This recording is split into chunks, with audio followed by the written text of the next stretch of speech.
My name is James, and this is the story of how my 4-year marriage crumbled in a single evening. But to understand that night, I need to take you back to the beginning, to when Krista and I first met. It was 6 years ago at a coffee shop downtown. I was running late for a meeting, frantically trying to balance my laptop, phone, and a hot cup of coffee when I literally bumped into her. The coffee went everywhere, mostly on me thankfully, and she immediately started apologizing even though it was clearly my fault. "I'm so sorry. I wasn't looking where I was going," she said, her green eyes wide with concern. I laughed it off. "Are you kidding? I was the one doing a juggling act. I'm James, by the way. James the Clumsy." She smiled at that. "Krista. Nice to meet you, James the Clumsy." We talked for 20 minutes right there in that coffee shop. I completely missed my meeting and I didn't care one bit. She was funny, intelligent, and had this infectious laugh that made everyone around her smile. By the time we parted ways, I had her number and a date scheduled for that weekend. Our relationship moved quickly after that. We discovered we had so much in common. We both loved hiking, old movies, cooking together on Sunday afternoons. She worked as a marketing coordinator at a mid-sized tech company, and I was a software engineer. We'd spend hours talking about our dreams, our families, our fears. She told me about her difficult childhood, how her parents divorced when she was young, how she'd always dreamed of having a stable, loving marriage someday. 2 years after we met, I proposed to her on the same spot where we first collided in that coffee shop. She cried and said yes, and I felt like the luckiest man alive. Our wedding was small but perfect. Just close friends and family. Krista looked absolutely stunning in her dress, and when she said her vows, I could see tears streaming down her face. "I promise to love you, respect you, and stand by your side through everything life throws at us," she said. I believed every word. The first 3 years of our marriage were everything I'd hoped for. We bought a small house in the suburbs. Nothing fancy, but it was ours. Krista loved decorating it, spending weekends at flea markets finding unique pieces. I'd spend my Saturdays doing yard work while she gardened, and we'd end the day grilling dinner together on our back patio. We had our routines. Sunday mornings meant sleeping in, making pancakes, and reading the newspaper together. Tuesday nights were our date nights at home. We'd cook something elaborate and watch a movie. We traveled when we could. A road trip to the mountains, a beach vacation, visiting national parks.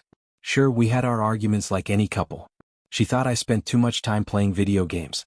I wished she'd be more organized with our finances. But we always talked things through. We never went to bed angry. We made each other laugh every single day. Our friends used to joke that we were relationship goals. Looking back now, I realize how much I took that for granted. Krista had her own friends, of course. There was Sarah from college, who she'd meet for brunch once a month. Her cousin Emily, who lived across town. A few women from her book club. I had my buddies from work, Mike, David, and Ron. We'd grab beers occasionally, play basketball on weekends. But our social lives always orbited back to each other. We were partners, best friends, a team. At least that's what I thought. The shift started about 8 months ago. It was subtle at first, so subtle that I almost didn't notice. Krista got a promotion at work. I was thrilled for her. She'd been working so hard, staying late, taking on extra projects. She definitely deserved the recognition. The promotion came with a new team, new responsibilities, and apparently, new colleagues who quickly became new friends. She started mentioning names I didn't recognize. Marcus, Jessica, David, Tyler. At first, it was just casual mentions. Marcus suggested this great restaurant, or Jessica and I grabbed lunch today. Then came the after-work drinks. Once a week became twice a week. Then 3 times. She'd text me around 5 p.m., "Hey babe, going out with the team tonight? Don't wait up for dinner." I tried to be understanding. She was adjusting to her new role, bonding with her team. That's normal, right? That's what supportive husbands do. They encourage their wives' careers and friendships. But then the weekend hangout started. Saturday afternoons disappeared. Sunday brunches with me were canceled because she'd already made plans with the group. Our Tuesday date nights became less frequent. She was always on her phone, texting, laughing at messages I wasn't part of. "Who's that?" I'd ask. "Just the group chat," she'd say, not looking up. I noticed other changes too. She started dressing differently, trendier, more revealing outfits. She bought new makeup, changed her hairstyle. When I complimented her, she seemed almost annoyed, like I was intruding on something that wasn't for me. Our conversations became superficial. I'd ask about her day and she'd give one-word answers. When I tried to talk about my work, she'd seem distracted, checking her phone every few minutes. The intimacy disappeared. We went from making love a few times a week to once every 2 weeks, then once a month. When we did, it felt mechanical, like she was going through the motions. I tried to talk to her about it one evening about 4 months ago. "Krista, I feel like we're drifting apart," I said carefully. We were sitting on the couch, but she was on her phone as usual. "What do you mean?" she asked, still scrolling. "I mean, we barely spend time together anymore. You're always out with your friends. I miss you." She finally looked up, but her expression was irritated rather than concerned. "James, I have a life outside of this house. I need my own friends and my own space. You're being clingy." Clingy.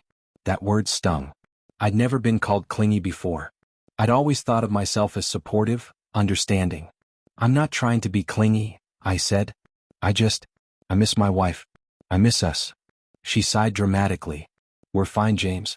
You're overthinking things. Maybe you need to get your own hobbies or something instead of waiting around for me all the time." That conversation ended with me feeling guilty, like I was the problem. Maybe I was overthinking. Maybe I did need to give her more space. So I backed off, tried to fill my time with other things. I started going to the gym more, picked up photography as a hobby, spent more time with my own friends. But the distance between us kept growing. I'm not proud of what I did next, but I need to be honest about everything that happened.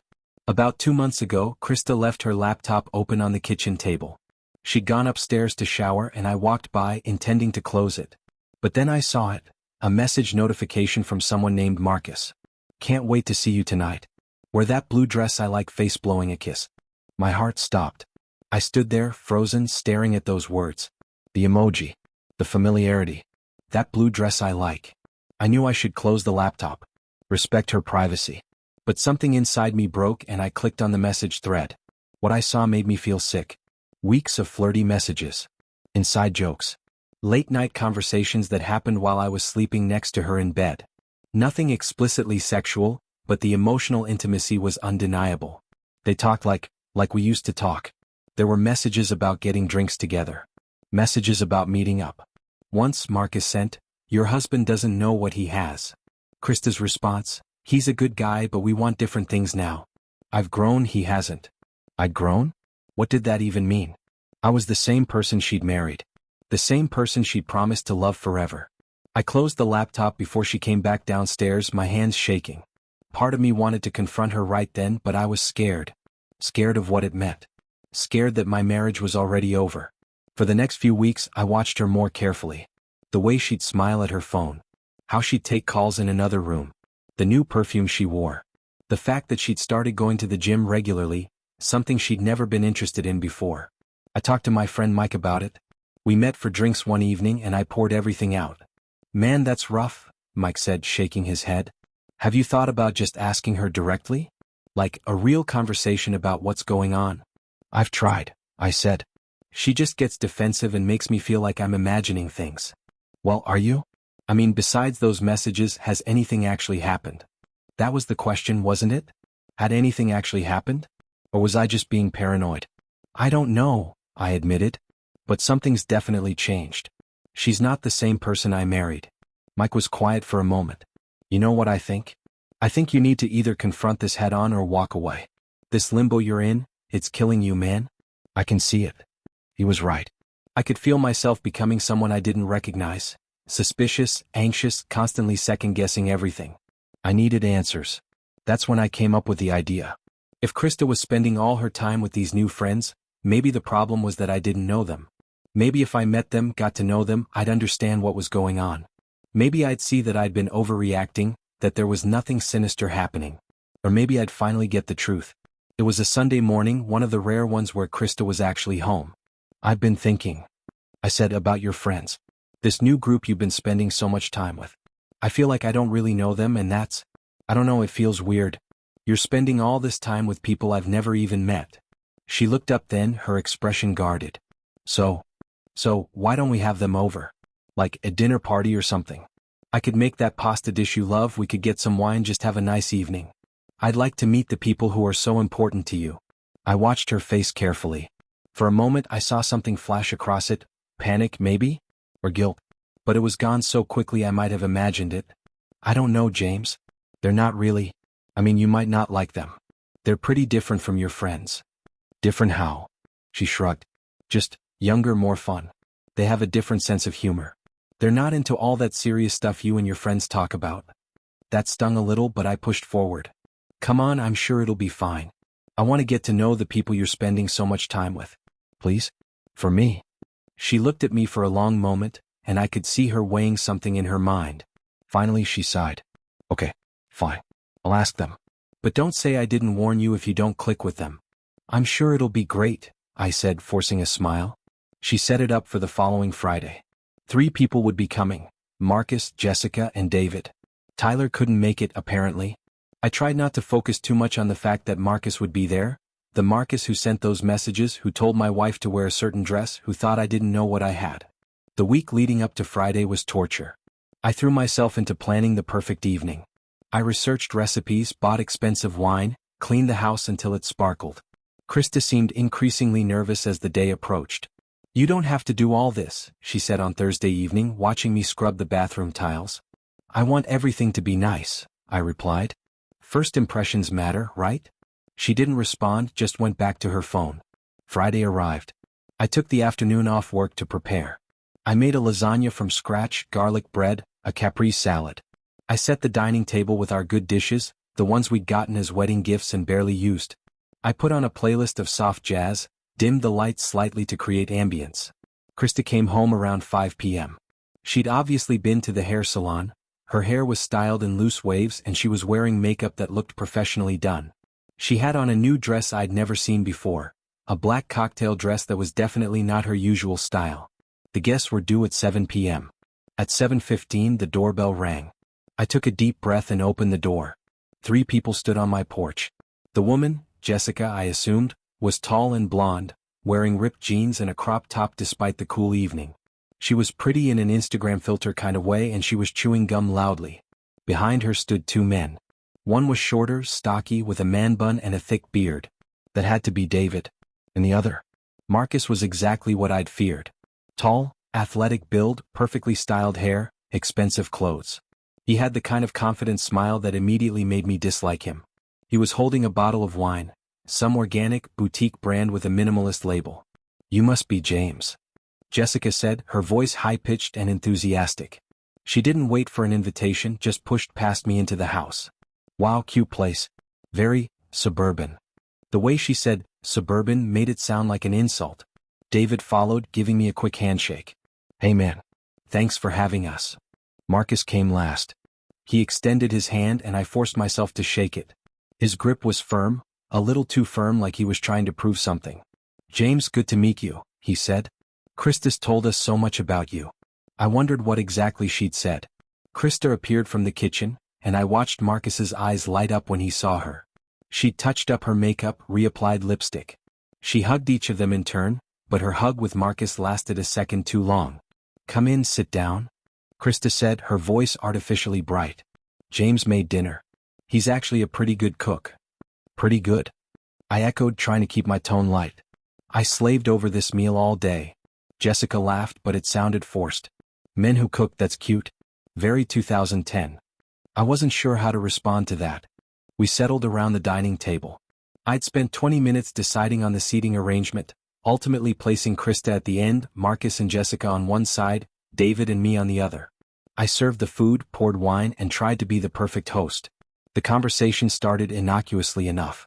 Jessica talked about her job as an influencer, something about brand partnerships and engagement rates that I didn't fully understand. David worked in cryptocurrency, which he spent 15 minutes explaining in terms that deliberately excluded me from the conversation. Marcus, I learned, was a business consultant, which seemed to mean he traveled a lot, stayed in expensive hotels, and gave vague advice to companies. He kept finding ways to casually mention his success, the car he drove, the restaurants he ate at, the places he'd been. I tried to contribute to the conversation, mentioning a project I was working on at my job. Software engineering, right? Marcus said, leaning back in his chair. That's cool, I guess. Very stable. Good benefits. The condescension in his voice was barely masked. Yeah, it's a good job, I said evenly. I enjoy it. James is being modest, Krista interjected, but there was something off about her tone. He's very reliable. Always has been. Reliable. The way she said it didn't sound like a compliment. Jessica started talking about a party they'd all been to the previous weekend. It sounded wild, bottle service, staying out until 4 a.m., dancing on tables. They all laughed about things that happened, inside jokes I wasn't part of. Krista was absolutely wild that night, Marcus said, grinning at my wife. You should have seen her. She was the life of the party. Krista blushed and looked down at her plate. I wasn't that crazy. You were pretty crazy, Jessica agreed. Remember when you... Maybe we shouldn't tell that story, Krista cut in quickly, glancing at me. The table went quiet for a moment. I could feel the tension, the unspoken secret hanging in the air. More wine, anyone? I asked, trying to break the silence. As the evening progressed and more wine was consumed, the group's behavior became increasingly obnoxious. The jokes started innocently enough, just a slightly sarcastic comment here and there. But they quickly escalated. David made a joke about how boring suburban life must be. I mean, do you guys just, watch TV and go to bed at 9 p.m.? How do you not die of boredom? We have a good life here, I said, trying not to sound defensive. It's peaceful, comfortable. Peaceful, Jessica repeated, making it sound like the most damning word in the English language. That's what old people say. They all laughed. Even Krista smiled, though she tried to hide it. Marcus started making jokes about my job. So you just, sit at a computer all day writing code? That's it? Man, I could never do that. I need excitement, Adventure. I need to feel alive. It's more complex than that, I said. There's a lot of problem-solving, creativity. Sure, he interrupted, waving his hand dismissively. I'm just saying, some people are built for excitement and some people are built for stability. He said the last word while looking directly at Krista. I felt my jaw tighten.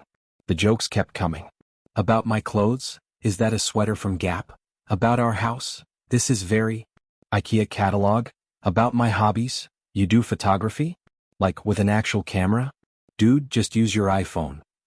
Every attempt I made to defend myself or change the subject was met with more mockery. And the worst part? Krista was laughing along with them. My wife, the woman who'd promised to stand by my side, was joining in as they made me feel small in my own home. I excused myself to the kitchen under the pretense of getting dessert. I stood there for a moment, gripping the counter, trying to calm down. I could hear them laughing in the other room. About what? About me? When I returned with the tiramisu I'd made, Marcus was in the middle of a story about some adventure he'd had in Thailand. And that's when I realized life's too short to play it safe, You've got to grab experiences, take risks, live on the edge. He looked at me pointedly. No offense, James, but I bet you've never done anything spontaneous in your life. That's not true, I said, setting down the dessert a little harder than I intended. Krista and I took an unplanned road trip to Colorado just last year. It was great. A road trip, Marcus repeated, smirking. Wow. That's really living dangerously. They all laughed again. Krista looked uncomfortable but didn't defend me. Look, I said, my patience wearing thin, I know my life might seem boring to you, but it's my life. It's our life. And I happen to think there's value and stability in building something lasting, in... Oh God, here comes the lecture, Jessica interrupted, rolling her eyes. Krista, you didn't tell us your husband was such a dad. Such a dad. I was 32 years old. I tried to let it go. I really did. I told myself they were just drunk, just showing off, just being obnoxious. But they kept pushing. David started a story about a woman he was casually seeing.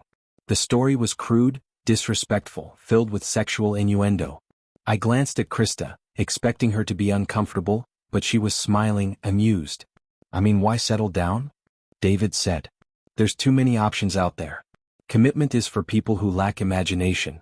Or people who found something worth committing to, I countered. Marcus laughed. Man, you're really drinking the marriage Kool-Aid, aren't you?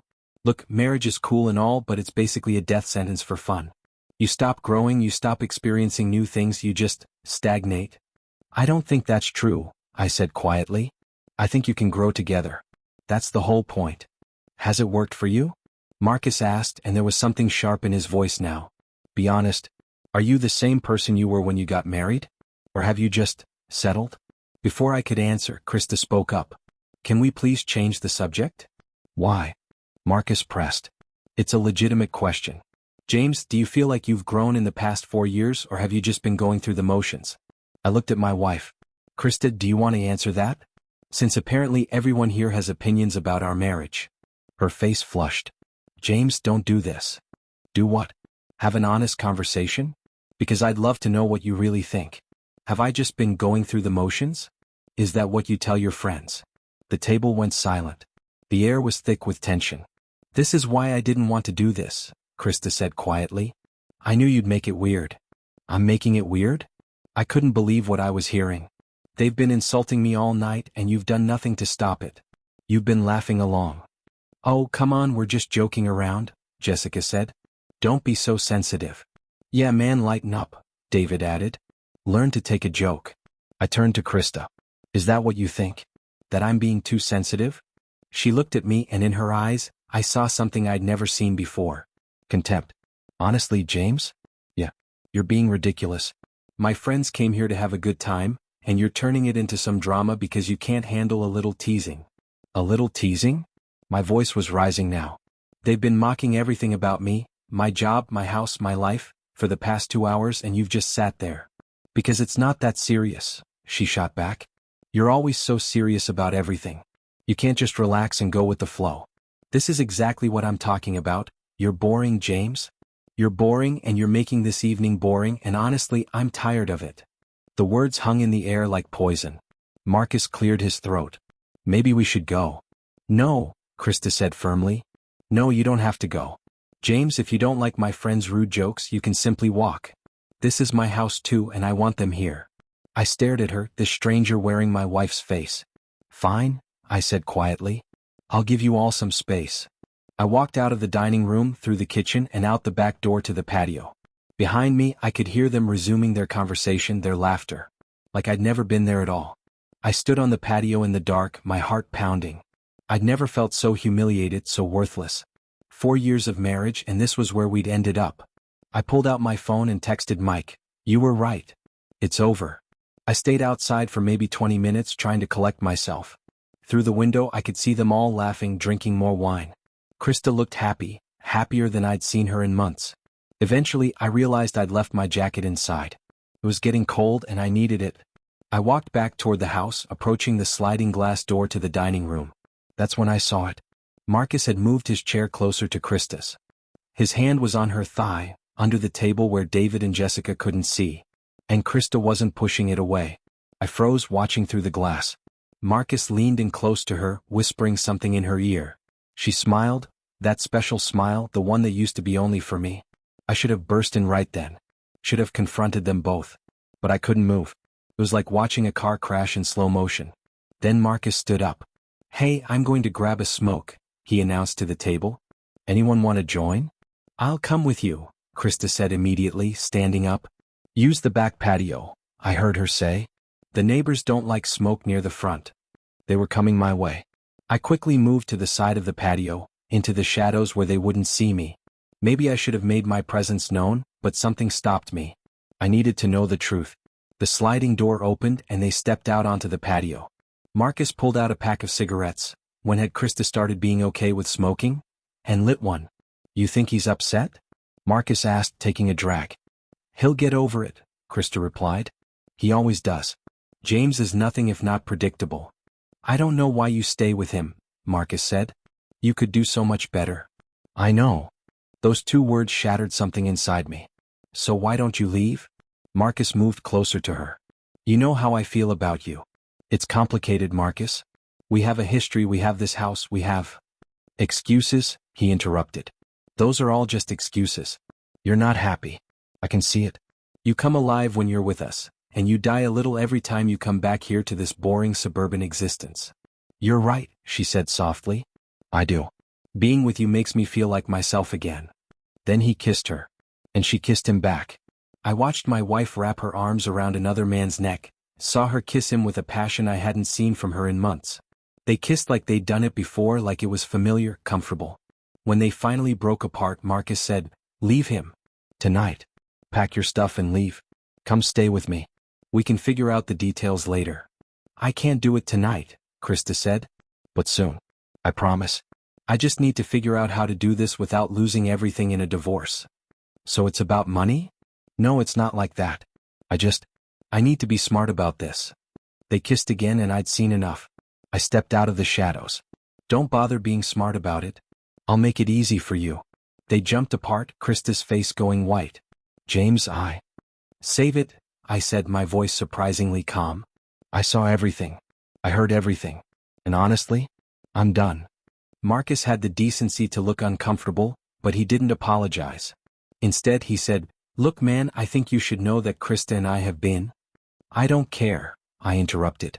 "I don't care how long it's been going on. I don't care about the details. It's over. That's all that matters." Krista found her voice. "James, please let me explain. It's not what you think." I laughed bitterly. "Really? Because it looks like my wife is having an affair with Marcus here. Is that not what's happening?" She didn't answer. "How long?" I asked. "How long has this been going on, James?" "How long?" She looked at the ground. 3 months. 3 months. A quarter of a year. All those nights she'd come home late. All those group hangouts. All those times she'd been on her phone, smiling at messages I couldn't see. "Did you sleep with him?" I asked, though I already knew the answer. Her silence was confirmation enough. "In our bed." "No," she said quickly. "Never there. I would never." "Oh, how considerate of you," I said. "You have standards when it comes to cheating. That's really noble, Krista." Marcus stepped forward. "Look, James, I know this is hard to understand, but Krista and I have a connection. What you two have, it's not real anymore. She's just been going through the motions with you." "Get out of my house," I said quietly. "What?" "Get out of my house," I shouted.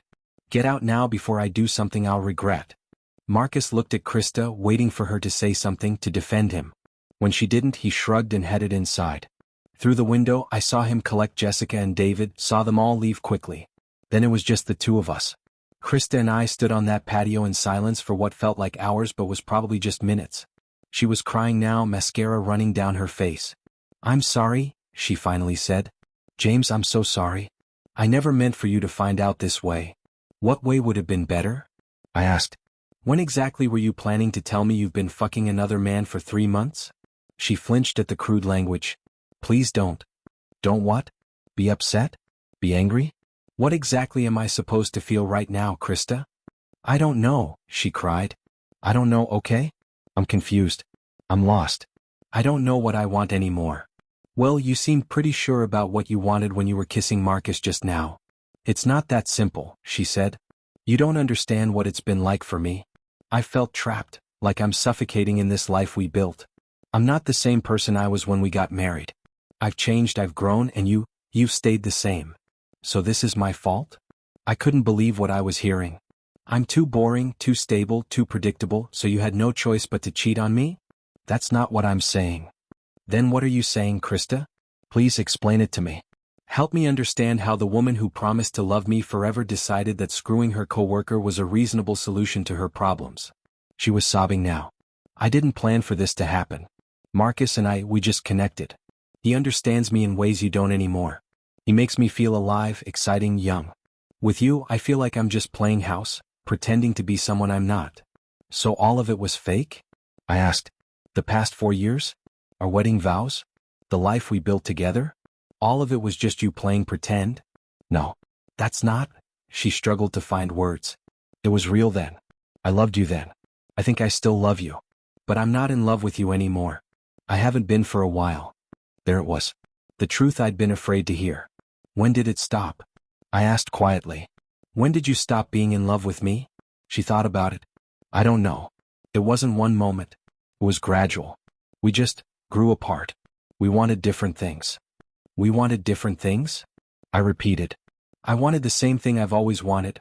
A partner, a best friend, someone to build a life with." "What did you want, Krista? Parties? Drama? An affair?" "I wanted to feel something," she shouted. "I wanted to feel passion and excitement and alive. With you, everything is so planned, so predictable. You're a good man, James. You're kind and stable and responsible. But you're boring. Our life is boring. I can't spend the next 50 years being bored." "So you'd rather spend it with Marcus?" I asked. "A guy who thinks commitment is for people without imagination? That's who you want?" "Maybe," she said defiantly. "At least he makes me feel something." I nodded slowly, feeling strangely calm now. "Okay. Then we're done here." "What?" She looked panicked suddenly. "James, wait." "No," I said firmly. "You made your choice. You've been making it for 3 months. I'm just finally accepting it." Can we talk about this? Maybe we can go to counseling, work through what, Krista?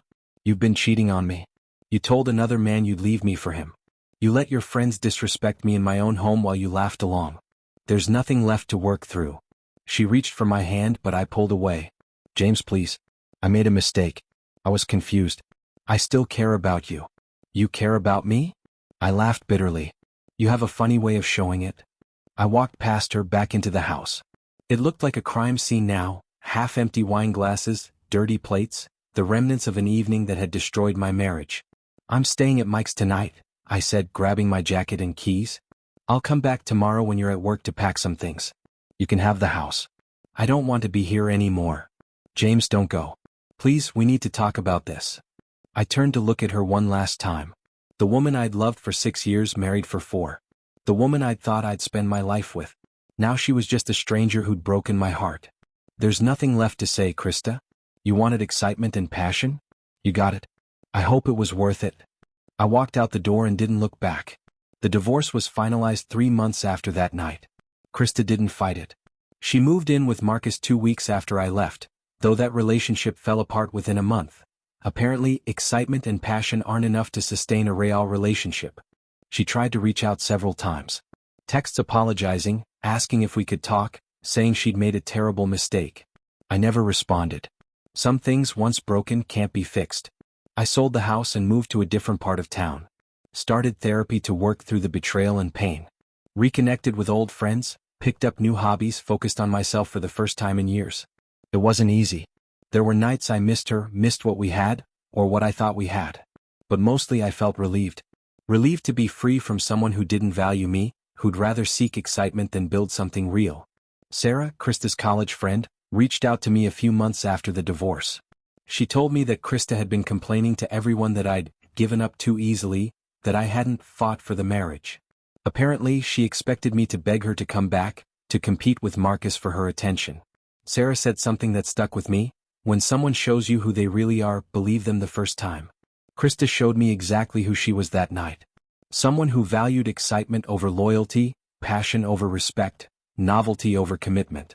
Someone who could laugh while others mocked me, kiss another man while wearing the ring I'd put on her finger, and then somehow make herself the victim in the story. I believed her. And I walked away. Now, 6 months later, I'm building a new life. It's not perfect and I'm not completely healed. But I'm free. Free from the lies, the disrespect, the constant feeling that I wasn't enough. Sometimes walking away is the strongest thing you can do. And that's exactly what I did. Thank you for continuing to watch this YouTube channel. You are the ones who influence what stories will be on this channel in the future, but when there is no activity, I have to guess whether you like the story or not. Remember, it is thanks to your comments, likes, and subscriptions that this channel can grow and improve. Very soon, I will add some improvements and continue the story.